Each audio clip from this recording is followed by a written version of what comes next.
What happens when prices, wages, and interest rates all start creeping up at the same time? It's a monumental shift that could redefine the future of the world's fourth largest economy. And it all hinges on a quiet but incredibly important message coming from Japan's central bank. Let's break down what's happening. On Thursday, Bank of Japan, Governor Kazuo Ueda dropped some carefully chosen words that have sent ripples through global markets.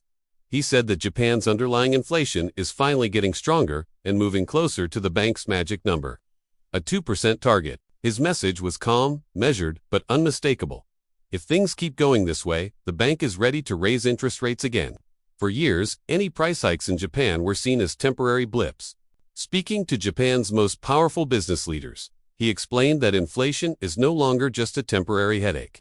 It's becoming more consistent and spreading across the entire economy. It is a huge deal because it's the foundation for long-term economic stability, something Japan has been chasing for a very long time. Ueda also pointed out a crucial detail. Even with recent hikes, real interest rates in Japan are still incredibly low. This gives the central bank a lot of room to maneuver. They can carefully adjust monetary policy as the economy strengthens without slamming the brakes on growth.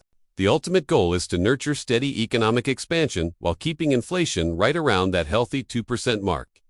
This isn't just talk. These comments came hot on the heels of a major decision last week. The Bank of Japan raised its key interest rate to 0.75%. Now, that might not sound like a lot, but it's the highest it's been in roughly 30 years. This move officially signals the end of an era defined by decades of ultra-loose money and borrowing costs that were practically zero. So why now? According to Ueda, the bank is feeling more confident. Some of the big global risks they were worried about, like uncertainty around U.S. trade policies, seem less threatening now. With a bit more stability on the horizon, they believe that these higher rates will encourage companies to keep raising wages for their employees in the coming year. Japan's workforce is shrinking. The number of working-age people is declining, and this isn't a temporary trend. It's a long-term structural shift that's creating a very tight labor market. As Ueda noted, unless the economy hits a major roadblock, this pressure isn't going away.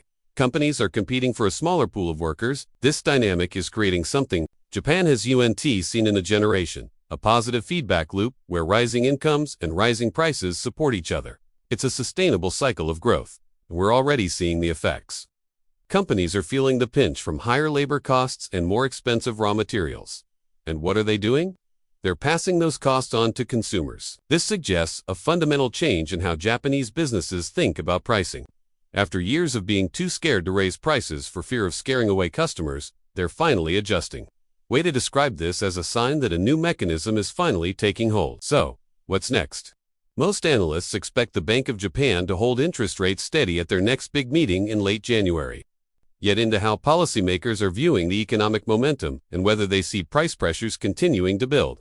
When you put it all together, the message from Japan's central bank is one of cautious confidence. They're not rushing. They're not panicking. They're guiding the economy with a steady hand, focused on long-term stability rather than short-term fixes. For a country that spent decades fighting the economic ghost of deflation, this gradual, deliberate shift is a massive transition. It's a new chapter for Japan, and you can be sure the rest of the world will be watching very, very closely. Thanks for watching. If you found this breakdown helpful, be sure to like, subscribe, and hit that notification bell so you don't miss our next deep dive into the stories shaping our world.